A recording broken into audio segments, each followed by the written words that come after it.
Today's rapidly deteriorating global economic context demands a swift thinking and rapid response. It is for these reasons that Africa's CEOs are meeting here in Abidjan in Côte d'Ivoire for the annual African CEO Forum. The theme is New Realities, New Priorities. It is hoped that the sessions here will help chart the way forward for Africa's economic growth. I'm Beatrice Marshall. Welcome to Talk Africa.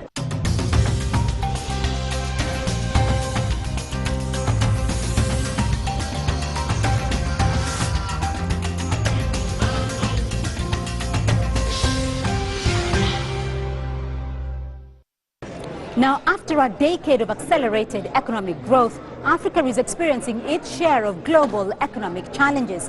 At 3.75%, 2015 saw the lowest economic growth rate in 6 years, challenging the Africa Rising narrative.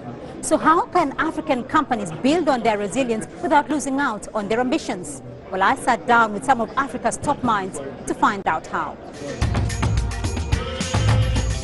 My panel today, the Prime Minister of Côte d'Ivoire, Daniel Kablan-Duncan, Mr. Aliko Dangote, founder and president of the Dangote Group, Minister Moulay Hafid El-Alami, the Minister of Industry, Morocco, Mr. Akiwumi Adesina, President, African Development Bank, His Excellency William Ruto, the Deputy President of Kenya, Mr. Jonathan Oppenheimer, the CEO, Eoson, South Africa. Welcome to the panel. I'm going to start off now with you, though, Prime Minister here, because President Ouattara did speak this morning about the great economic growth rates of Côte d'Ivoire, and he pointed at 10.3%, and that's against the backdrop of hard-hit economies in sub-Saharan Africa. Now, what is your strategy? What's been the strategy here, and how have you been guiding your economy, though, through local and international changes?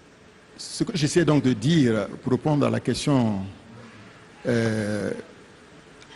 de Mme Béatrice Marshall, c'est de dire que, comme le président Ouattara l'a indiqué, nous sommes sortis de crise en 2011. As President Ouattara said, after the crisis in 2011, we had a growth rate of 4% on average, and since that time, we've had an average growth rate of 9%. Now the question is, how did we make it? First of all, we've had a lot of reforms, both structural and sectoral reforms. We ranked in the top 10 countries in doing business, and as part of the Millennium Challenge of the USA, we also were successful. And with the UK, we were admitted in 2015 as the 66th OGP partner. And we're also eligible as part of the Extractive Industry Transparency Initiatives. So there's been lots of structural and sectoral reforms. The second thing is we want to give a greater place to the private sector. The share of the private sector in the 2012-2015 investment plan was at 62%. In the upcoming plan 2016-2020, the amount will be $60 billion. We also have an advisory committee meeting in May, where the first day will be a meeting with external foreign partners and the second day will be with the private sector, and the private sector is the growth engine. We are working with both the national private sector and the foreign private sector. We want to take the national private sector from a 20% share to 40% in our collaboration. We have 5 objectives or goals for our 2020 horizon. The first is good governance, both economical and social. Secondly, the structural transformation of the economy towards more industrialization. We need to process our raw materials, like for example with cocoa, we are now at 30%. We are the leading producer of cocoa and also for cashew nuts, so we need industrial processing. The third goal is to improve the living conditions of Ivorians. The fourth objective is women and youth promotion, and the fifth is the change of mindset. Ivorian citizens should see globalization not as a threat, but an opportunity, taking advantage of globalization. Il faut que l'Ivoirien considère la mondialisation non pas comme une menace, mais plutôt comme une opportunité. Ça va tirer les meilleurs profits de cette mondialisation. Voilà un peu donc les 5 points. Mr. Dangote, I want to tap into your experience, though, in business. At this point where we are talking about slower growth for Africa, though, is it still worth the risk for you? What is it you look for in today's markets when you're investing? Well, what it is right now, we know that yes, Africa will not just fade away overnight. We are facing a little bit of challenge here and there, but you know, we're a highly diversified group into almost about 18 countries in you know, Africa. I think we are taking this as an opportunity to look inwards by trying to develop ourselves, diversify, you know, our own economy of various countries, and also with that, we'll continue to sort of, you know, invest. You know, we have rolled out almost projects now, you know, worth almost about $18 billion, which we are continuing, which will deliver in the next 4 years. You know, ranging from, you know, refineries. We haven't actually stopped. We know that, yes, there are challenges, but we've already rolled in. And I think this is the greatest time for somebody, you know, for any company to actually move in and invest, because things are down almost everywhere. And I think we are seeing that we're getting massive discounts in terms of doing our projects. What used to cost $1 million today, because iron ore still, everything is down. So you will invest much less. And you know, by the time the economy, all the you know, economies of Africa countries picks up, you'll be right there. You know, for example, today we're building a 650,000 barrels per day refinery with 1.3 million tons of polypropylene, polyethylene petrochemical, 2.8 million tons of urea and ammonia. We're also building a massive gas pipeline which will evacuate and transport about 3 billion cubic feet of gas. We're expanding our, you know, sugar to do a backward integration and making Nigeria self-sufficient, you know, which will translate into about, you know, 1.5 million tons over about 7 years. We're doing 1 million tons of rice.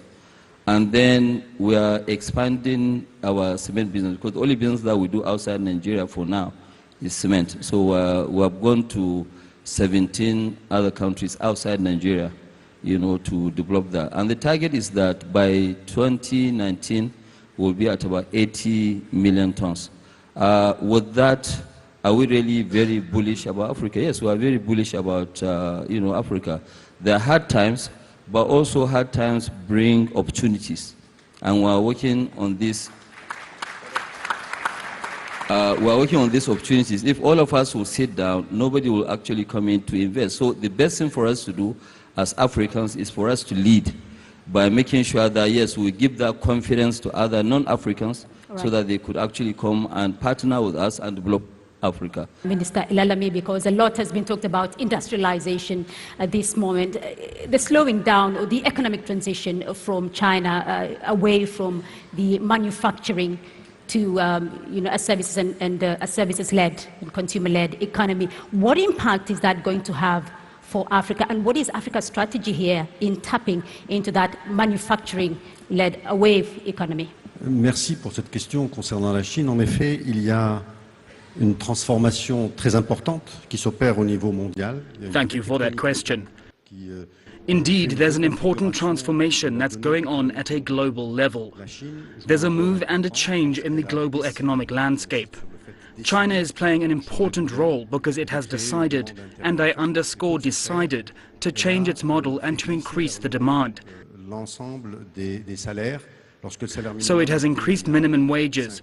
It used to be $100 5 years ago, but it's around $700 today. Now Africa has possibilities. The World Bank notes that 85 million jobs will leave China for other places, and Africa is very well suited to benefit from that. In Morocco, we made changes several years ago. King Mohammed has a vision that provides stability. We may change strategy on a regular basis, but there's always a clear vision of how to make changes in a certain number of industries. There's always stability. All the ministers who were appointed contributed in their own specific way towards that vision. So there are incredible opportunities, and Africa has to know how to fit into globalization and play its part, to take its share of outcomes based on its efforts. Sa part de résultats de l'effort qu'elle va déployer. Okay, thank you. Mr. Adesina, I'll come back to your point this morning because you talked about giving Africa a high five there, industrialization, food security, quality of life, and so forth. Though. But in the wake of this slowing economic growth here, what is it that's going to change with that strategy? Is it the way you're going to implement the strategies? Does that change at all? Or how are you going to implement these ambitions? Africa has continued to do the right things. We just have to continue to do it. Don't forget the growth rates that were mentioned this morning. It's because we have actually gotten the macroeconomic environment right in the past, right? We continue to give a lot of fiscal incentives to private sector, all of you that are here, right? Africa has continued to invest in infrastructure. The cost of doing business has come down in Africa, right? Now, if you have a house, right, it's raining outside and whatever it is, it depends on the structure of your house. So you continue to build those things. So for me, I am not bothered about or nervous about what you're seeing outside today. It's a global thing. And as I mentioned in my remarks to you, Africa growing at 4.4%, Europe is growing at 1.9%. You know, we're still doing very well despite the challenges that we have. So we shouldn't just believe this gloom and doom thing about Africa. No, Africa is not falling apart at all. As I said, Africa is resilient. But what must we do and do better? I think first we need to diversify our export mix, right? And we also have to diversify the countries to which we export, so therefore you actually reduce the risk of exposure that we have. Secondly, it's fundamental for us to process and add value to everything. You know, people say, well, you know, you have business cycles, commodity price volatilities. They will always happen unless and until Africa industrializes, increases its share of manufactured goods in total GDP. Aliko is here. You just heard what he just said. And so I think the solution, it's not in panic. The solution is not in looking for solutions elsewhere. The solution is internal. So in my view, I think three things are important. First and foremost, look internally and grow your domestic markets, right? Regional trade will be a big component of that. Secondly, continue to invest in critical enablers. Energy, for example. You look at it today, all of you that are here, right? A continent like ours is always in the dark. What business can you do in the dark? You can't do any business in the dark. And so that's why we think we must solve that energy problem for Africa. That's why at the African Development Bank, we've said we must light up and power Africa within 10 years. It's absolutely critical for us to do that. And finally, I think its critical importance is investment in infrastructure, in ports, in rail, in transnational highways, things that open up our markets. We don't deal in terms of our trade. It's not more than 11% of our trade between ourselves. We can do better. And I really believe if we look inward, we build infrastructure, we mobilize resources domestically, and we tap into our rising middle class. Whether the numbers differ between the African Development Bank or what others are saying doesn't matter. The fact of the matter is that Africa's population is growing, a young urban population, demand is rising. This is still the continent to invest in. Aliko Dangote said something which I want to finish on. Very briefly. Yes. If Aliko Dangote, okay, the richest black man in the world, is investing in Africa, his own continent, he has confidence in this continent. He knows that good times always comes and bad times come and good times come again. I think that's very important for all of you that are the Africa CEOs. We need to do what Aliko and others are doing, increase the investment that we make in Africa instead of outside of Africa. Let's have confidence in our continent, because if we don't, others won't have confidence in this country.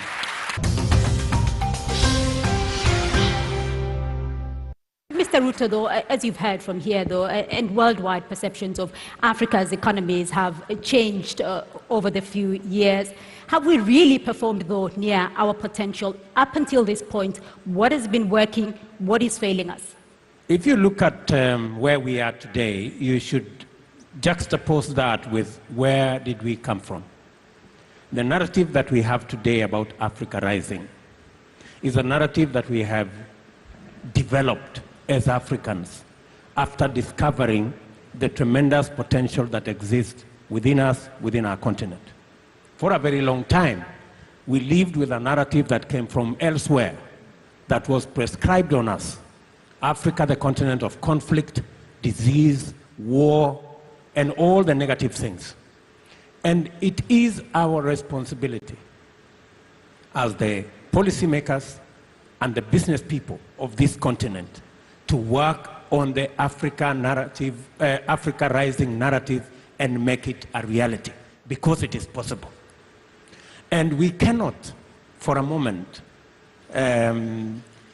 get our eyes off the ball. What we are experiencing with the falling of commodity prices, with a slowdown on our economies, as Adesina said, if you compare 4.4, which is projected for Africa, and 1.9 projected for elsewhere, we are still ahead. There are some imperatives that will not change merely because commodity prices have changed. We still have a huge untapped natural resource. We still have 1 billion people. The youngest population in the world is in our continent. The greatest possibility of a growing middle class is in our continent. The highest return on investment is in our continent. Those imperatives will not change merely because there is a change in commodity prices, and that means to us, policymakers and business people combined, we must keep our eyes on the ball. What is it that we need to do as policymakers, as investors, as African business people, to be able to create the reality that Africa Rising is? And from where I sit, we must keep our eyes on the ball on making sure that we improve our infrastructure. And not just nationally, but regionally. We are working with African Development Bank, for example, in Kenya, to join Kenya to South Sudan, to join Kenya to Uganda, and to make sure that there is a road between Kenya and Tanzania. That again gives East Africa, the EAC, the greatest possibility to trade, to do business, to work together. We are currently engaged in building the first ever standard gauge railway. The first 500 kilometers of that railway will be ready in the next year, by June 2016. That will go on to Uganda in another 2 years, to South Sudan, to Central African Republic, to DRC through Burundi and Rwanda. That is the kind of focus we need.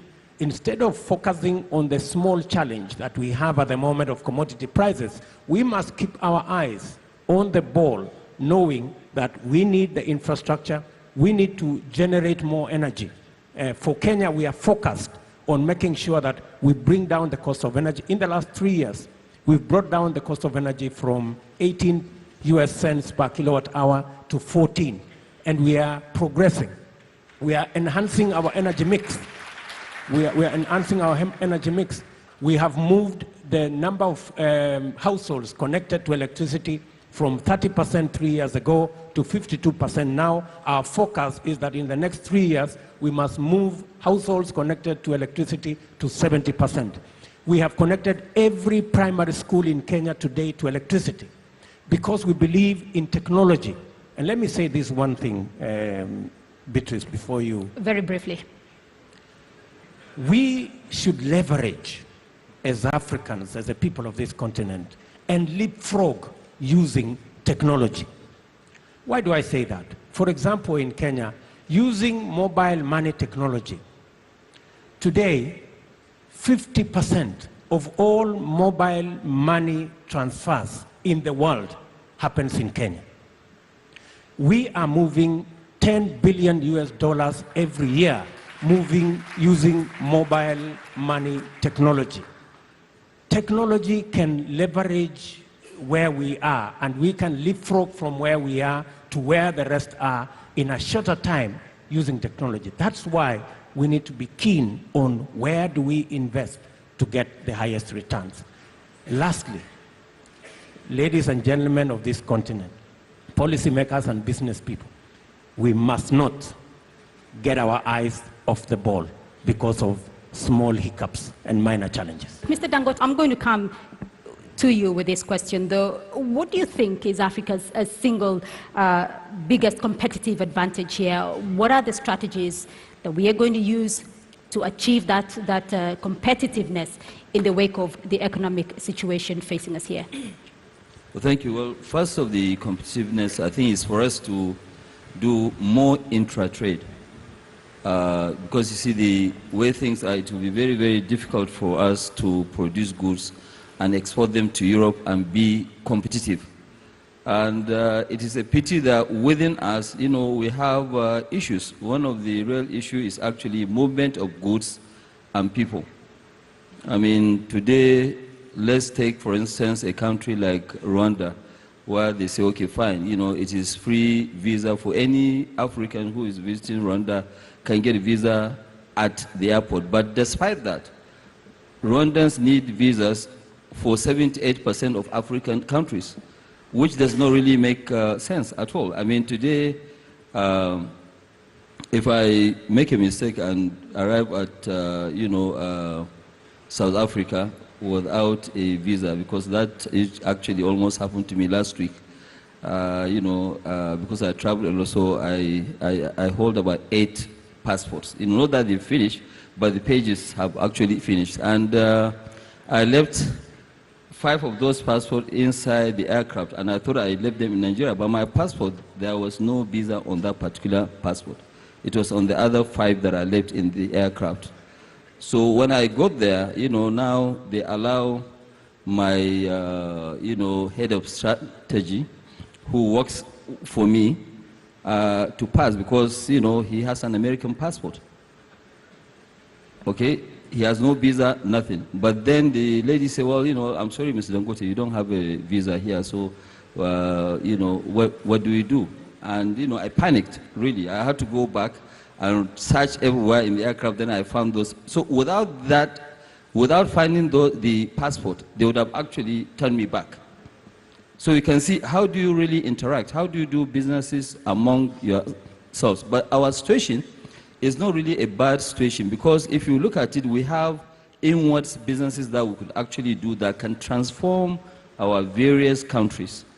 I mean, take for instance, a country like Nigeria, where by 2019, we're going to be 200 million people. You will not believe that 98 to 99% of the milk we use in Nigeria is imported. How can you keep importing all these things? I mean, wheat, we import wheat, 100%.